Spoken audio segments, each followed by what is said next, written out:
Welcome to the Axettes podcast, conversations with interesting people from the world of Acadia athletics and more, talking about their lives, successes, and failures. And now let's join hosts Glenn Hawley and Eric Cederberg for the next 15 to 20 minutes as they dive into the life of today's guest. On our Axecast this week, we are going into the pool, and we're going into the pool back into the 1970s from the class of 1979. Jill Leon is with us this week. Jill, thanks so much for joining us and doing this. My pleasure to be here.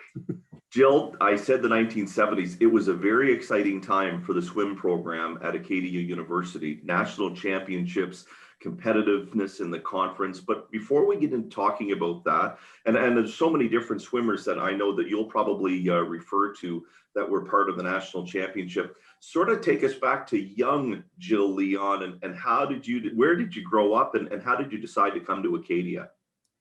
I grew up, born and brought up in Charlottetown, PEI. One of my first memories was swimming actually with my mother, who was a wonderful swimmer, and about two. And in 1960, I think, a pool was built at the Y in Charlottetown, and that's when everyone started the competitive swimming thing. So I joined when I was 8, like you were allowed to, and just loved it. It was a great social thing. And in 72, my coach decided it was time to go to a bigger pond. So I went to Winnipeg for the summer and trained with the Winnipeg Cardinals, who were a fantastic team, and came home for grade 11 and wasn't too happy. And my coach said, I think it's time to now move in full time to the big leagues. So I went to Pointe Claire, Quebec for 2 years and swam with that team. And we became the strongest women's team basically in the country. That was a real developmental time for them, and incredible amount of swimmers and depth, and what a mind-blowing experience it was. It was fantastic. And in 75, I decided that I'd had enough of competitive swimming sort of in the amateur realm that way, and wanted to go on to university. So friends were at Acadia and said, this is an awesome program, you should come. And I came down for a visit and said, yeah, I really like it here. So started in September of 75. So much recruiting goes on with all varsity programs now. Coaches are not just in the Maritimes, going across the country and sometimes beyond to bring in athletes to compete, obviously at a very high level. At that time, were a lot of your teammates recruited to swimming, or were they showing up and trying out? I wouldn't say it's sort of officially recruited. Certainly, the reach out was through friends, really. There wasn't a lot of the, formal recruiting taking place.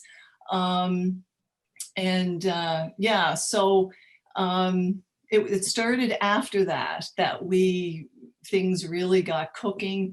It was my second year, or at the end of my first year, when we started to really officially recruit to the Acadia women's swim team anyway. Yeah. Go ahead, Eric. Looks like you were going to jump in there. I was going to say that you seem to have arrived at Acadia right in the heyday, like from 75 to 1980. It was a dominant team, and you seem to arrive right on time. Right. Yeah. Well, actually, before that, there were a lot of great swimmers, and two in particular, Janice Matson and Claudia Cronin, who were, I think, about 3 or 4 years older than me, and I had swum against them in the amateur competitions, not in university, of course, and they scared me to death because they were so incredible. And they had graduated, but I didn't know of the program. And then, like I say, there was other friends that were here, and so they all, something was already established. Jack certainly had, a great program established already when I arrived. Yeah, and that year with other swimmers who, came from Newfoundland and where else? I'm just trying to think. That first year, 3 swimmers came from St. John's. And so that was really neat because we knew each other and from competitions. And then, it just got rolling really. Yeah. Great team leadership.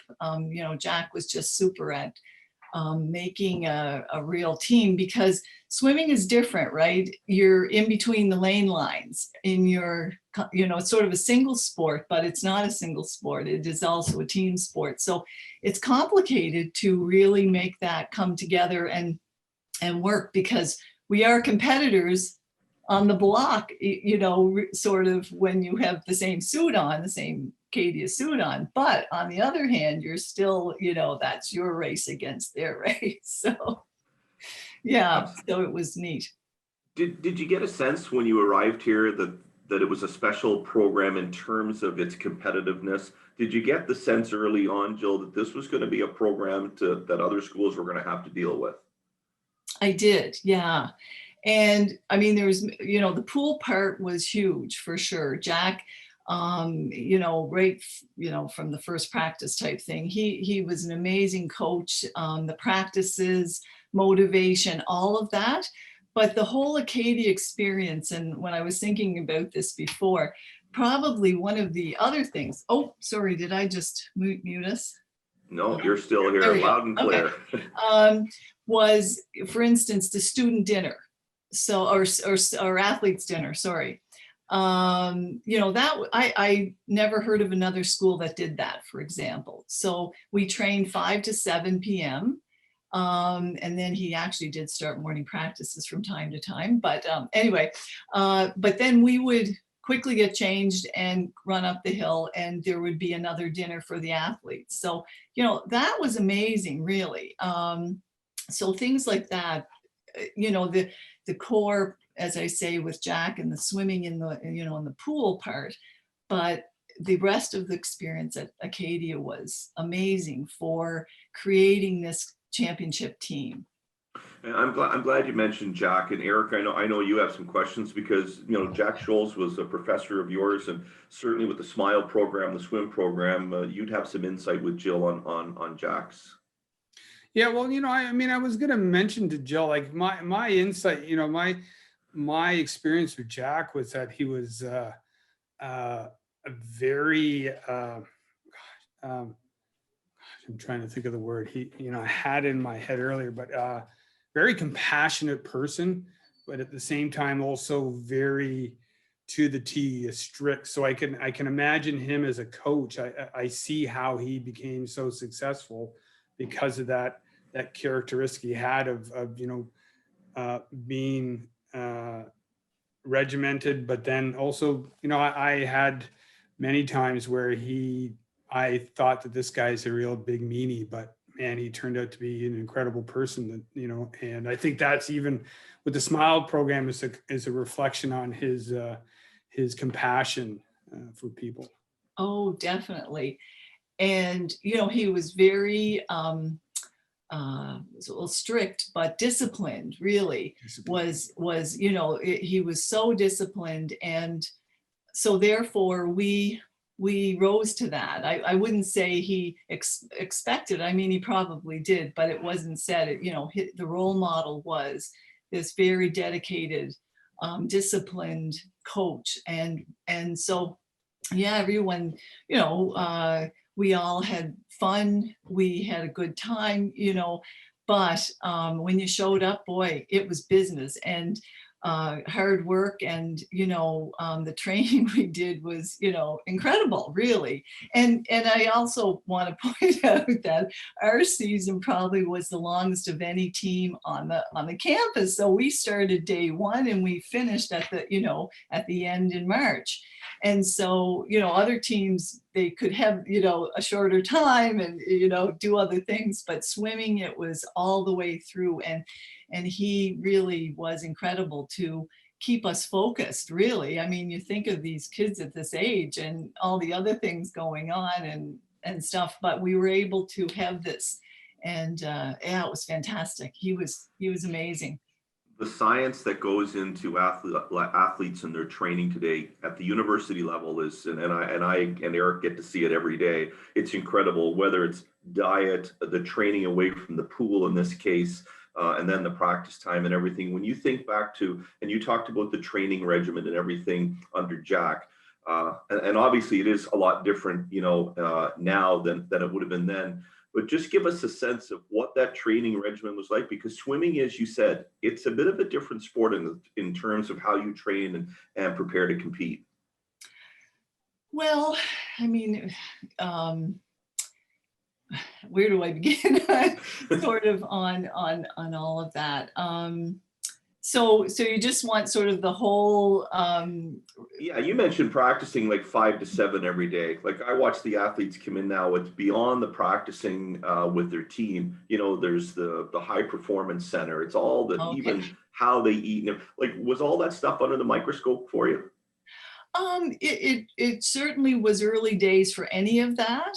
Dr. Gary Ness was, I don't know if he's still there, but he was starting to do some muscle biopsies, for instance, and things like that. And I remember, being quite interested and curious about how that would look. And, I remember Jack saying, well, we're not getting you done because I won't ever, if it shows up as a sprinter, we'll never get you to do distance again. And, sort of that was a joke, but really committed to that, of course, Jack was, and supporting all that. And diet, I mean, we really didn't have a lot more than, sort of what we had learned growing up and what felt good to, eat before you swam or competed and things like that. We weren't at a level yet, or at least I would say, where things were very fine-tuned. It was still pretty developmental, and you went with how it felt as far as food or even sort of sleeping. I mean, we had to sleep more, or we had to, we couldn't stay up every night and do all kinds of things. We had to sort of be more disciplined that way as well on campus. But yeah, I mean, overall, you mean as far as Acadia's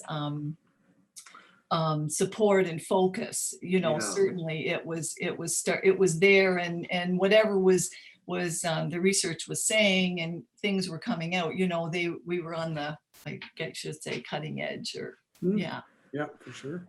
When you won that first national championship, reflect back on it for us, and what that feeling was for the team to, really, you're at the pinnacle.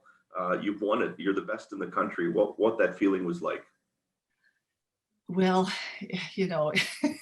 it was incredible. It was really incredible, and we really had a sense of, we're this little school. No one's, maybe they had heard of us, I don't know, but we would say, little school no one ever heard of, and we went in and we did it all. We killed them all, So it was just an incredible feeling. And, it was at the Tobico Olympium. So it wasn't at a university pool, which was different. That was the first nationals that had, gone, or as far as I know anyway, had not been on a campus. And so that was a little bit different atmosphere, but, I was looking through pictures, and to see, Acadia 1977 Women's Championships and Acadia women, at the top of then U of T and U of A and all these, and it's like, oh my gosh, like what a feeling it was. When you reflect back on those teams, who are the teammates that jump out to you, whether they because of their competitiveness or their friendships to you? Like, who are some of the women that jump out to you? Well, I mean, we all were friends and worked hard together, and certainly Holly LaReverend had a lot of wins in that, the first one. Roberta Thompson, Marty McLeod, Wendy Stevens, I can go through sort of everybody. I'm going to miss somebody. I should have a picture here with me for the names, but it was a real team with the relays and everything. It was such a team effort. And thinking about when Eric, you sent me a question about, who maybe stood out and things. And I really, I couldn't come up with one in particular because everyone did their job and to be a part of this team and to keep positive and to, help each other and things. So, that part of it was a real team effort. Well, it's the one thing that with the national championships Acadia has over the years, from the 60s to the 90s with hockey, the women's swim program is the only program that has 2 in a row. Ah. And it's incredible to, like, how often does that happen? If you follow, university sport now, you have a program like Carleton University in men's basketball that repeatedly wins. But, if you look back, there were some dominating teams, but women's swimming, Acadia University, little tiny Acadia University up against these large national programs. As I was researching and kind of looking back into these teams, I'm amazed. And you do make a really good point that, sometimes national teams are not 1 or 2 people that stick out. It's a team effort. And I think people lose that a bit in swimming. I've seen that experiencing our swimming program when we brought it back here, and never really understanding, but seeing that it's a huge team effort. It's, it's people swimming events that they're not really good at, but they have to, because it's about the points and gathering the points, so, and obviously huge team effort in your part. And, a tiny school, I look at that team picture, the women's teams, and they're, it's a dozen or more swimmers. And I just shake my head and wonder, how did they do this?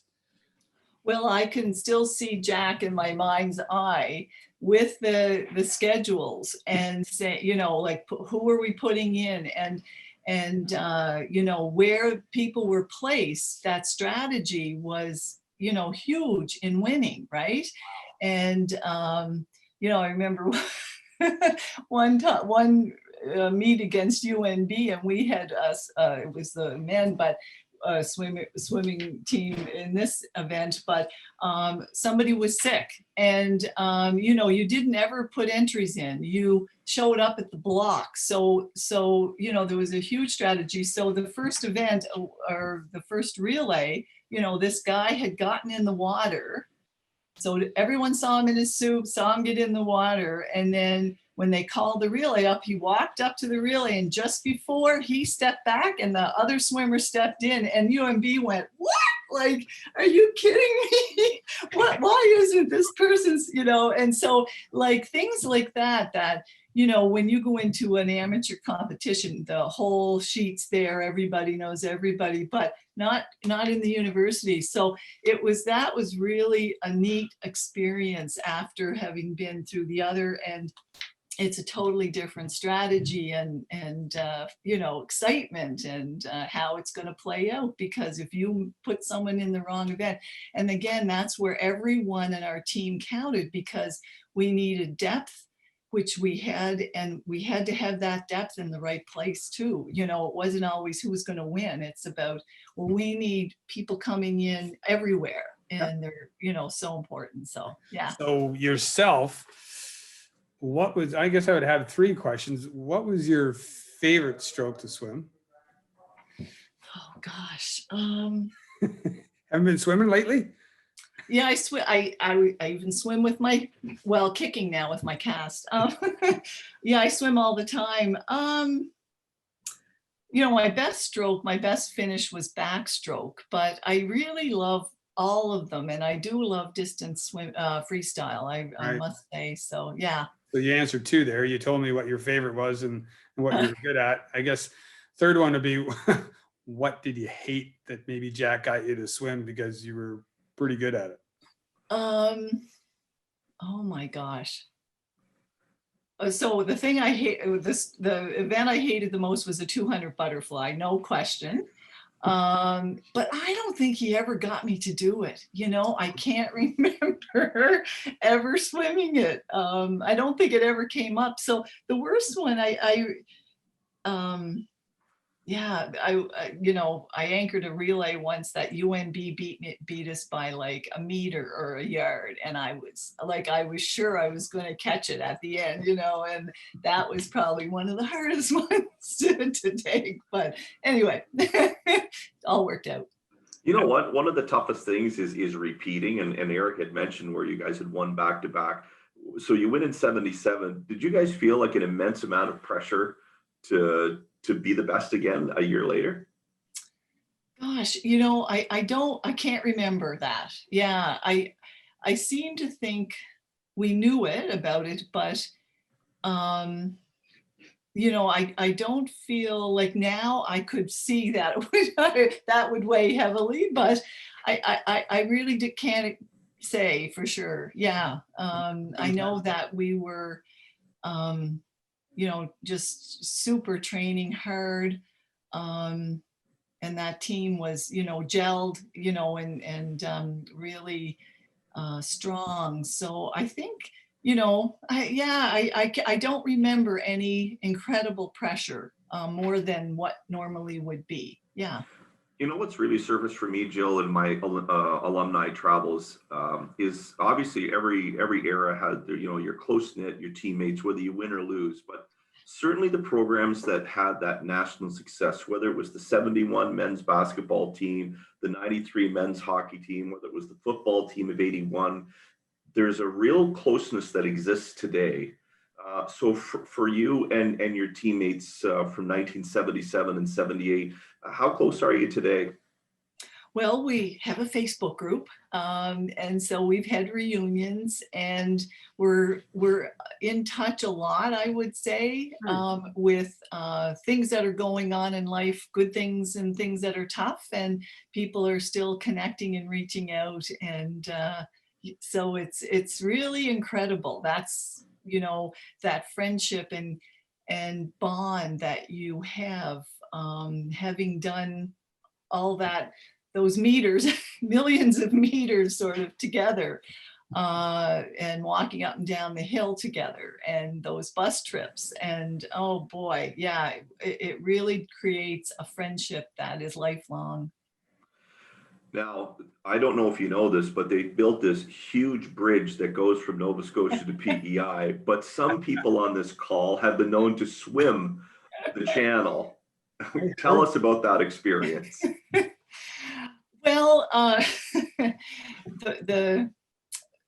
so when I turned around 50, I guess it was, I started to get really bored with the pool. I'd been swimming up and down that pool, following the black line since I was 8 years old. So I was really getting tired. And someone here at the pool said, "Did you ever think of swimming the Strait?" And I'm like, "No, why would I ever do that?" And they said, "Well, it's really interesting and it's really different." So I thought about it, and I decided I'd give it a try.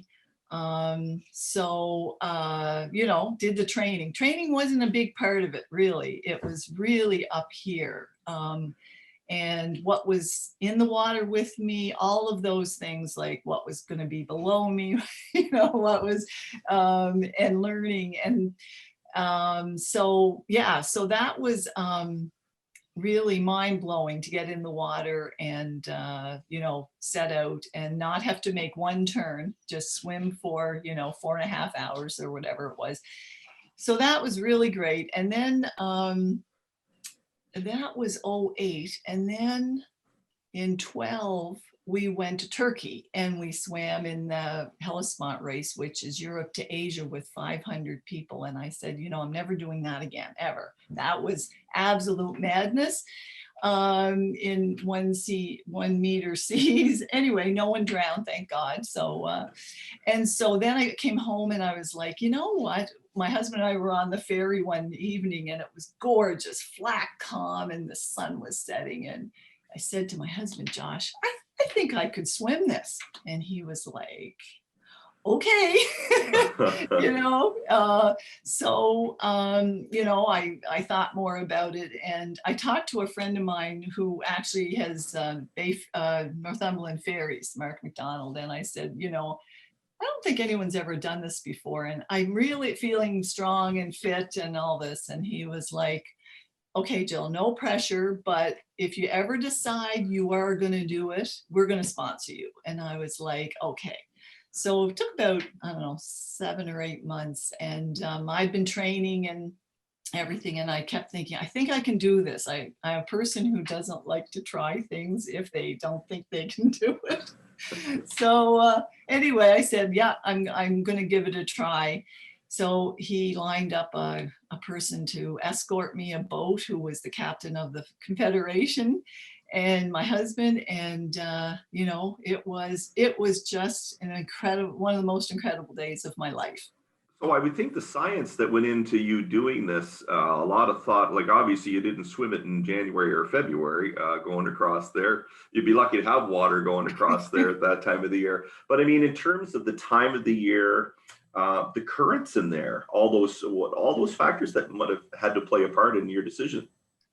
Yeah, the captain, Troy Clements is his name. He, of course, had done that. You know, he does it how many times a day in the Confederation, and he's a lobster fisherman, so he knew the currents and tides, you know, super well. Another retired captain also came in and gave me some sort of, and he, you know, some input and information. So it was a big ordeal. And most of it again was in the head, you know, because I knew it was 20.5 kilometers across, and I knew I could do it. I was pretty sure I could get 20K out in, you know, because of the training. And but in the end, we ended up about 26K because, you know, we moved down to Pictou Island almost and back over, and then the tide started turning, and it was, you know, it was really tough. It was really hard at the end. What a great story, and how you must have felt when you completed it. I mean, you know, to win a national championship, that's one thing that you get so many you know, good things that come out of it, but to do something like that just for yourself, it must be amazing. Well, it was a huge accomplishment personally, but I also did it as a fundraiser for the you know, reproductive mental health unit at the IWK for moms, mostly postpartum. There's 1 in 10 women, maybe might be 2 now, that suffer from reproductive mental health issues. And so in the Maritimes, so this unit supports the Maritime provinces. So I wanted to do something for somebody else too at the same time. So that really helped actually, because when the going got tough, about 8 hours in, and I thought I was going to be in 8 hours, and I started to think about, you know, these people who, you know, I'm raising money for, and how tough it is. This is nothing what I'm doing compared to their lives. So, and it was interesting because the boat, the lobster fishing boat was called the Sea of Hope. And every stroke I could see this, right? Because he held that boat right beside me the whole way. It was fantastic. And I wasn't allowed to touch it though, by the way. I never, and you're not allowed to touch it if you want to be in the record book. So that was really helpful too. You know, that all of those things really helped. That made a huge difference in the latter part of the swim. Yeah. Oh, fantastic story. Yeah, no, Len had mentioned this to me beforehand, and I was like, well, there's a bit of a topic we can talk about. And you know, and for you to do that, I'm assuming that it just wasn't like one day jump in the Northumberland Strait. Like, had you gone in and swam out certain distances and returned, or anything like that, or was it just like, here we go? Well, I have a good friend in Halifax who's an athlete, and she said, you know what runners do is a month out, they do over half the distance. And if you can do over half the distance a month out, you're going to be successful. And that was the biggest thing for my mental preparation, because I was really starting to panic. Yeah. And I was swimming in Chocolate Lake here in Halifax. So one afternoon I went over, and I think I did 13 returns. It's about 500 meters, and I did 13 up and back 13 times. And I thought, okay, I am going to be able to do this. And then everything sort of settled down here, and I could focus, and it was super. Yeah.